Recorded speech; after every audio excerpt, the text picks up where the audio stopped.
বড় হওয়ার পর বুঝলাম ভালোবাসা পাওয়ার থেকেও অনেক কঠিন কি জানো, একটা ভালো বন্ধু পাওয়া। কিছু মানুষ ফ্যামিলি হয়ে জন্মায় না, ফ্রেন্ডশিপের মাধ্যমেই ফ্যামিলি হয়ে যায়। হাই, আমি মমিতা। আজ আমি আমার এক অফিস বেস্টির সাথে একটা সানডে ডেটে এসেছি। খুব সিম্পল প্ল্যান, একটু শপিং করব, একটু খাওয়া দাওয়া, অনেকটা গসিপ আর একটু হাসি মজা। আজ আমরা যাচ্ছি ব্যাঙ্গালোরের একটা মলে। একটা নতুন শহরে একটা রুম পাওয়ার থেকেও কঠিন কি জানো, একজন নিজের মানুষ খুঁজে পাওয়া।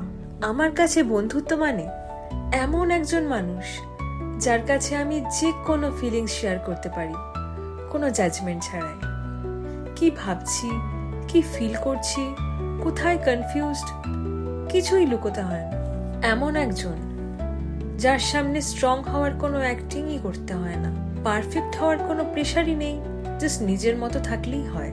সবাই কিন্তু তোমার হাসিটাই দেখে, কিন্তু একজন সত্যিকারের বন্ধুই বোঝে ওই হাসিটার পেছনে আসলে কি লুকিয়ে আছে। বন্ধু মানে এমন একজন যাকে সবকিছু এক্সপ্লেন করে বলতে হয় না, অনেক সময় কিছু না বললেও সে বুঝে যায়। আর বন্ধু মানে শুধু যে ব্যাড ডেজে পাশে থাকা, একদমই না। তোমার হ্যাপিয়েস্ট মোমেন্টসেও ইকুয়ালি হ্যাপি হওয়া, তোমার ছোট্ট ছোট্ট জিতে যাওয়াগুলো নিজের মতো করে সেলিব্রেট করা। আর একটা কোয়ালিটি যেটা কিন্তু অনেস্টলি খুব রেয়ার,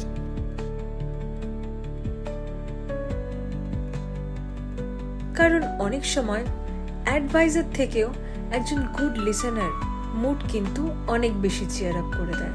জীবনে সব কিছু এক্সপ্লেন করা যায়, কিন্তু একটা জেনুইন ফ্রেন্ডশিপ যে কি হয় সেটা শুধুই ফিল করা যায়। আর বড় হওয়ার সবচেয়ে স্যাডেস্ট পার্ট কি জানো, নতুন মানুষ তো অনেক আসে, কিন্তু নিজের মানুষ খুব কম। জীবনে হয়তো অনেক কিছুরই সেকেন্ড চান্স পাওয়া যায়, কিন্তু একটা জেনুইন ফ্রেন্ড সবাই পায় না।